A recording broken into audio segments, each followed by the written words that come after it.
Salut, c'est Trado, je suis content de vous retrouver pour la mise à jour de l'analyse technique des CFD à risque limité sur France 40, Allemagne 30, US 30 et Japon 225. On commence par les précautions d'usage, il ne s'agit que d'une analyse technique.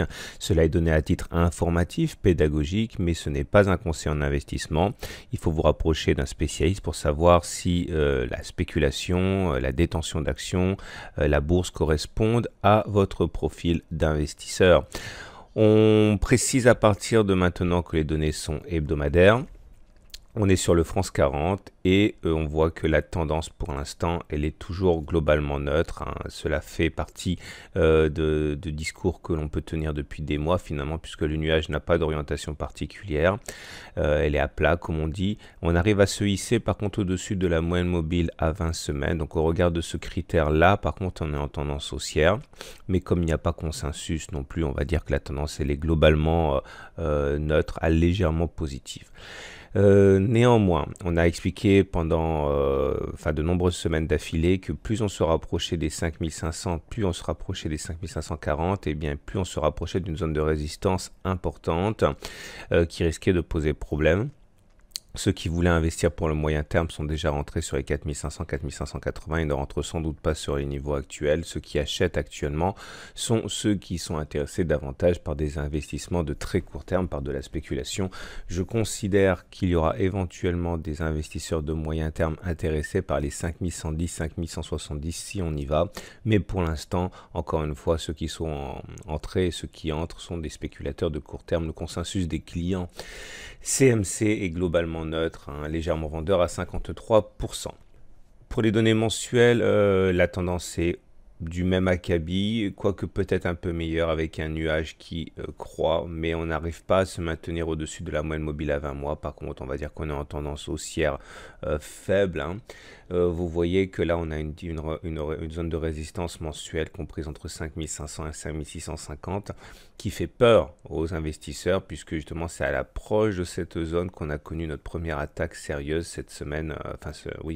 Depuis 3 mois. Je rappelle quand même qu'on a pris 20% des puits les plus bas en 3 mois.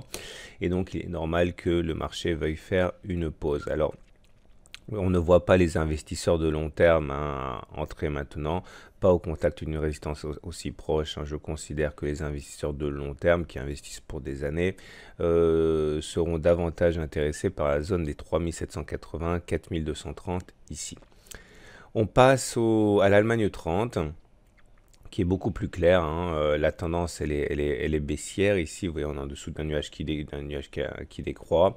On est par contre avec une moyenne mobile à 20 semaines qui est globalement plate. Donc on peut sans hésitation dire que l'Allemagne 30 n'est pas aussi bien orientée que le France 40. Et on avait averti de la présence d'une zone de résistance importante, ici les 11 700, 11 900, parce que c'était une zone de support qui a été cassée, qui a donc changé de polarité, qui est devenue résistance. Et son effet est manifeste depuis 4 semaines puisque cette zone bloque les cours. La semaine qui vient de s'écouler a été assez sanglante, avec une baisse assez importante. On ne voit pas les investisseurs de moyen terme rentrer sur les niveaux actuels. Sans doute attendent-ils un retour sur les 10 000, 10 300 pour investir. Le consensus des clients CMC Market, c'est néanmoins acheteur à 66%. Sans doute s'agit-il de spéculateurs de très court terme. En données mensuelles, cela ressemble par contre au CAC 40 avec un nuage qui est ascendant et on est en dessous de la moyenne mobile à 20 mois qui descend. Donc globalement, la tendance de fond est légèrement haussière mais très affaiblie. Ce n'est pas un niveau sur lequel les investisseurs de long terme entrent. Ceux qui sont intéressés par le long terme interviendront sans doute sur 8300, 9400. Mais la résistance de long terme est également lointaine, puisque c'est la résistance des 13 200, 13 500 qui a été déjà fatale l'année dernière. On passe à l'US 30. Tendance neutre au regard du nuage Ishimoku puisqu'il est à plat, il n'est pas ascendant comme il a pu l'être ici. La moyenne mobile à 20 semaines oscille sans véritable direction comme ça a pu être le cas avant. On va dire que la tendance est légèrement positive. Nous sommes venus nous heurter à une résistance qu'on avait également évoquée, la zone des 26 000, 26 250 qui avait déjà été intraitable précédemment. Ce n'est pas une zone sur laquelle je verrai beaucoup d'investisseurs de moyen terme rentrer, tant les difficultés sont proches. Ce sont plus des investisseurs de court terme à l'achat qui sont rentrés. Les investisseurs de moyen terme attendent sans doute un retour sur les 20 300, 24 600. On passe à l'analyse de long terme. Alors là aussi, vous le voyez, on est proche d'une résistance de long terme. Ici, les 26 100, 26 900 en rouge. La tendance, par contre, elle est haussière. Le nuage est ascendant au-dessus de la moyenne mobile à 20 mois. Ceux qui s'intéressent aux investissements de long terme, à mon avis, ne rentrent pas sur les niveaux actuels. Idéalement, je pense qu'ils veulent rentrer sur les 18 400. On termine avec le Japon 225 qui ressemble quand même beaucoup aux indices précédents avec une tendance neutre. Le nuage est à plat, on est au-dessus du moyenne mobile à 20 semaines, mais celle-ci n'est pas croissante, donc bon, on va dire que c'est globalement neutre. Le consensus des clients CMC est plutôt à l'achat 60%.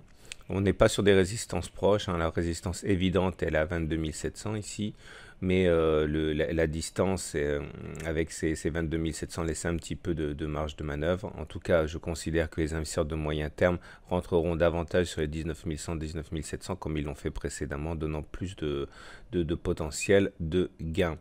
La tendance de long terme est légèrement positive. Certes, le nuage est ascendant, mais on est en dessous de la moyenne mobile à 20 mois. On est relativement proche des résistances de long terme, ici en rouge. Je considère que les investisseurs de long terme sur les indices japonais attendent sans doute un retour sur les 16 000 à peu près pour investir. Voilà, je vous souhaite une excellente semaine. Je vous dis à la semaine prochaine pour la mise à jour.